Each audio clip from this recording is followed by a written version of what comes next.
Olá, tudo bem? Meu nome é Maurício e sou gerente de TI do Grupo Educacional Uniateneu. E fui convidado aqui para participar dessa conversa, desse diálogo, um pouco abordar o assunto se tratando de gestão de tecnologia da informação do projeto, da disciplina de projeto interdisciplinar. Bem, primeiro eu quero parabenizar você que escolheu esse curso, né? É um curso promissor, é um curso em que o mercado ainda está assustado, principalmente com a indústria 4.0, que já vamos conversar daqui a pouco sobre isso. Mas, por outro lado, eu acredito que foi a escolha certa. Tecnologia é uma coisa que é um ascendente, né?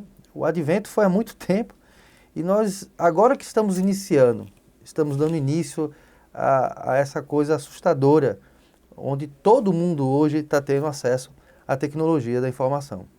É claro que se tem total conhecimento que todos têm acesso, a gente vai abordar aí a insegurança, a vulnerabilidade, a forma de como posso me proteger e o maior dos desafios do curso, como ser um gestor e governar tudo isso.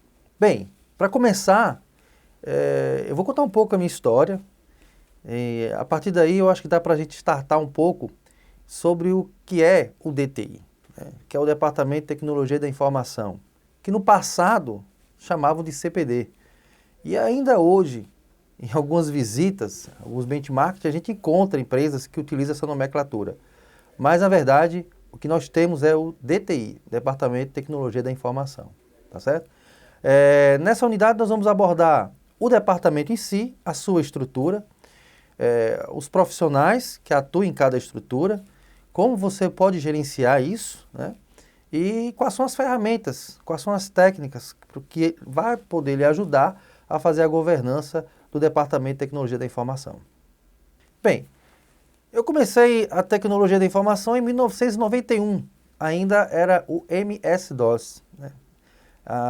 Não existia tela colorida, não existia mouse. Então nós tínhamos o MS-DOS, o Lotus 123, o WordStar, e a partir daí todo o trabalho era feito braçal, manual. E até mesmo a questão da rede não existia na época. Então o acesso era muito limitado, os computadores eram um custo muito alto. E a partir de 91, com esse primeiro curso, comecei a exercer uma função ali como meio que digitador e depois me apaixonei pela área de tecnologia da informação. Surgiu o Windows 3.11, o Windows 95, e a partir daí comecei a trabalhar dando aula, 6 anos como professor de informática, e entrei na área industrial como suporte de infraestrutura, conhecendo então o que era a rede de computadores. Então, naquela época, a nomenclatura, como falei, na abertura da aula, era CPD, que era Centro de Processamento de Dados. CPD nada mais era o que apagar incêndio, era o firefight. Era a gente ser chamado para resolver um problema. Então ninguém tinha capacidade de desenvolver algo. As ferramentas eram ferramentas que eu acho que vocês já estudaram aí no curso, chamadas proprietárias, né? Então nós recebíamos aquela ferramenta já pronta.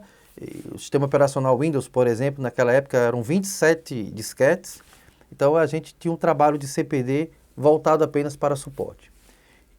Surgindo a rede de computadores, a TI passa a ter um valor maior dentro da organização, porque aí a gente permitia que um computador conversasse com outro computador, trocando informação de e-mails, de arquivos, permitindo que uma máquina pudesse imprimir em diversos computadores em uma única impressora. Então, a partir daí, existe a rede de computadores mesmo. E as redes, mesmo sendo, vamos dizer assim, utilizada nas empresas, nas grandes empresas, tem que ter um custo muito alto, porque as redes eram redes proprietárias também. Na época, tinha a rede Novell. Então, por que eu estou falando da rede Novell? Porque para você permitir que uma máquina conversasse com outra máquina, você tinha que ter o sistema da Novell, a placa de rede da Novell, o dispositivo da Novell. E eu ainda fui dessa época, e isso não faz tanto tempo assim. Eu estou falando do ano de 2000, 2001, 2002.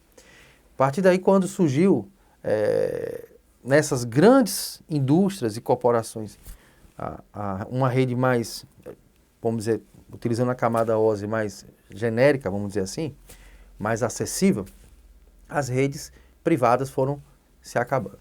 Então aí começaram a iniciar essa multiplicação das redes de computadores nas empresas e, lógico, na década de entre 90 e 2000, veio surgindo a comunicação entre as redes. E o que a gente já aprendeu nos cursos a comunicação entre as redes surge aí internet, né? Então, veio a internet de escada, mas já existia a internet corporativa, os e-mails corporativos. Então, tudo ainda era muito fácil, pronto. Não tinha nada que o departamento de TI pudesse desenvolver. O profissional era treinado sobre aquele produto, sobre aquele serviço, e a gente apenas realizava suporte. Uma ameaça foi detectada.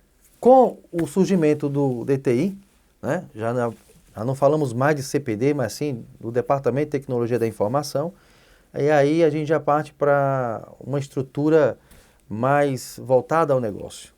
Então, a TI, ela passa por grandes empresas a ser vista como não sendo um custo, mas um investimento.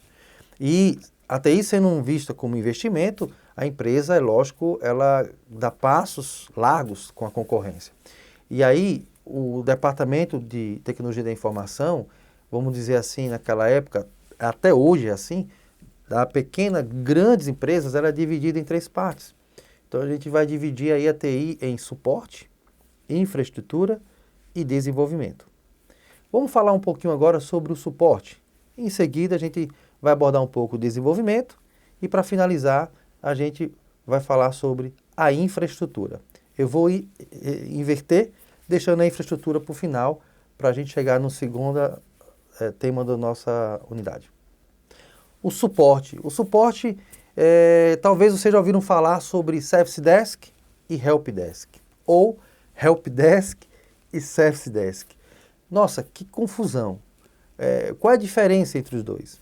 Se a gente for utilizar a nomenclatura Help Desk, já a palavra help, pedindo ajuda, estou precisando de ajuda, e aí qual o primeiro contato se eu necessito de uma ajuda? Eu vou utilizar ferramentas de comunicação. Então, é lógico que Help Desk está vinculado a um canal e um canal central de comunicação. Eu estou utilizando aí meios como telefone, e-mail, chat, é uma forma de realizar um suporte para os clientes, ou seja, para os stakeholders, de uma maneira à distância, de uma solução rápida. Então, Help Desk nada mais é do que um atendimento através de canais de comunicação. Service Desk já é um atendimento local, in loco. É um atendimento que você vai receber uma demanda que o Help Desk não conseguiu solucionar, e aí você vai colocar o seu profissional em campo para ir lá identificar, verificar se existe um incidente ou de fato temos um problema, porque existe a diferença do Departamento de Tecnologia de Informação, isso é muito importante destacar, o que é incidente e o que é um problema, e a partir daí você vai, junto com os especialistas do Service Desk, trabalhar a solução do problema. Um incidente. Um incidente nada mais é, eu vou colocar um exemplo muito simples. Por exemplo, esta lâmpada que está aqui, ela queimou. Eu pego a lâmpada, troquei a lâmpada, o problema foi solucionado. Resolvi aquele incidente. Mas no momento que eu pego uma lâmpada nova, coloco, em poucos minutos aquela lâmpada queimou, eu tenho aí um problema. E eu preciso identificar o que está ocasionando esse problema. Essa é uma diferença que você vai ver na governança de TI. Identificar incidente de problema é importantíssimo, porque a partir daí você vai criar o teu portfólio de serviço. E o que seria um portfólio de serviço? Nada mais é do que os tipos de atendimento que você vai realizar aos teus clientes. Se teu cliente vai realizar por um nível de serviço 1, ou seja, Help Desk, foi só um incidente, ou por um nível de serviço 2, ou seja, Service Desk, eu vou mandar um especialista para identificar o problema e solucionar o problema. Desenvolvimento. Desenvolvimento, Hoje nós temos duas áreas, vamos dizer assim, dois tipos de profissionais no desenvolvimento. O desenvolvimento que trabalha com back-end e o desenvolvimento que trabalha com front-end. Back-end, já estou falando, aquilo que está por trás, aquilo que eu vou colocar no código. Eu tenho que ter uma linguagem de programação, seja C#, PHP. Então, eu vou ter que saber gerenciar esse tipo de profissional. Front-end, aquilo que está sendo construído para ter face a face com o cliente, né? O layout, a interface do teu sistema. Então, o desenvolvimento, praticamente, a gente está trabalhando esses dois tipos de profissional. Profissional back-end, profissional front-end. O back-end tem um HTML, tem um CSS e por aí. E o back-end já tem as linguagens de programação, C# e o PHP. É importante que você saiba gerenciar esse tipo de profissional dentro dos projetos de TI. E já a gente vai falar isso sobre como gerenciar esse tipo de profissional dentro do Departamento de Tecnologia da Informação. Infraestrutura. A infraestrutura, para resumir, nada mais é do que cabeamento estruturado e servidores. Não vamos estender muito. A gente fala o quê? De tudo que está vinculado a uma estrutura cabeada ou uma estrutura não cabeada, que é a rede Wi-Fi, ou a utilização de outras tecnologias, como até mesmo o Bluetooth. Então, tudo que gera comunicação entre dispositivos e computadores, a gente está falando de infraestrutura. É claro que dentro dessa comunicação eu tenho aí os meus serviços armazenados dos meus servidores. Eu estou praticamente destacando o data center, né? Que pode ser local ou pode ser na nuvem, que é outro tema que nós vamos abordar nos desafios da TI. Bem, para finalizar a unidade 1, como governança de TI, a gente precisa entender que a rede de computadores, né, falamos um pouco da sua história, era uma rede proprietária, difícil de estruturar, depois passou a se tornar mais flexível, porque as redes proprietárias foram sendo eliminadas, e aí cada empresa passou a criar sua própria rede local e permitindo que essas redes se conversassem, surgindo então a internet, e depois você começar a criar departamentos para realizar suporte, seja ele externo, interno, ou também a oportunidade de desenvolver seus próprios sistemas, né? Tendo um especialista em back-end ou front-end. É lógico, se eu tenho um sistema e eu tenho um suporte, eu tenho que ter uma infraestrutura para armazenar o meu sistema e informar e armazenar os meus dados. Então essa fica aí a conclusão da nossa unidade, que é sobre o Departamento de Tecnologia da Informação.